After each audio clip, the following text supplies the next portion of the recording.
எங்கள் பேர் சுதா, வயசு 24, ஒரு 162 சென்டிமீட்டர், ராசி தனுசு, நட்சத்திரம் போராடம், சாதி வன்னிய கவுண்டர்னு சொல்லியிருக்காங்க. அரசாங்கம் இருக்காங்க. சம்பளம் மாதம் 38,000 வாங்கிட்டு இருக்காங்க. கூட பிறந்தவங்க யாரும் கிடையாது. வீட்டுக்கு ஒரே பொண்ணு சொல்லியிருக்காங்களா. நீங்கள் பார்த்தீங்கன்னா கோயம்புத்தூர் மாவட்டத்தை சேர்ந்தவங்க. இந்த பின்னோட வரம் பிடிச்சிருக்கு அப்படின்னா விருப்பத்தை நீங்கள் கமெண்ட்ல சொல்லிடுங்க.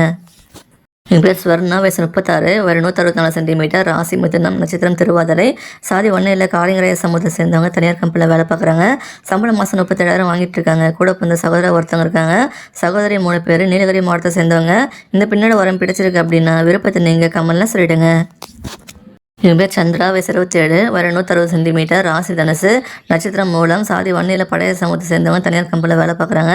சம்பளம் மாதம் 60,000 வாங்கிட்டு இருக்காங்க. கூட பிறந்த சகோதரர் ஒருத்தவங்க இருக்காங்க. சகோதரி யாரும் கிடையாது. கன்னியாகுமரி மாவட்டத்தை சேர்ந்தவங்க. இந்த பின்னோட வரம் பிடிச்சிருக்கு அப்படின்னா உங்கள் விருப்பத்தை நீங்கள் கமெண்ட்ல சொல்லிடுங்க. என் பேர் அபிநயா, வயசு 30, ஒரு 163 சென்டிமீட்டர், ராசி கன்னி, நட்சத்திரம் உத்திரம் 2ஆம் பாதம், சாதி மழவரையர் சமூகத்தை சேர்ந்தவங்க. அரசாங்கம் உள்ள இருக்காங்க. சம்பளம் மாதம் 37,000 வாங்கிட்டு இருக்காங்களா. கூட பிறந்தவங்க சகோதரர் 2 பேர், சகோதரிகள் 2 பேர், ஈரோடு மாவட்டத்தை சேர்ந்தவங்க. இந்த பின்னோட வரம் பிடிச்சிருக்கு அப்படின்னா விருப்பத்தை நீங்கள் கமெண்ட்ல சொல்லிடுங்க. என் பேர் ஆதிரா, வயசு 32, ஒரு 164 சென்டிமீட்டர், ராசி மீனம், நட்சத்திரம் ரேவதி, சாதி வன்னியில் உடையார் சமூகத்தை சேர்ந்தவங்க. அரசாங்கம் இருக்காங்க.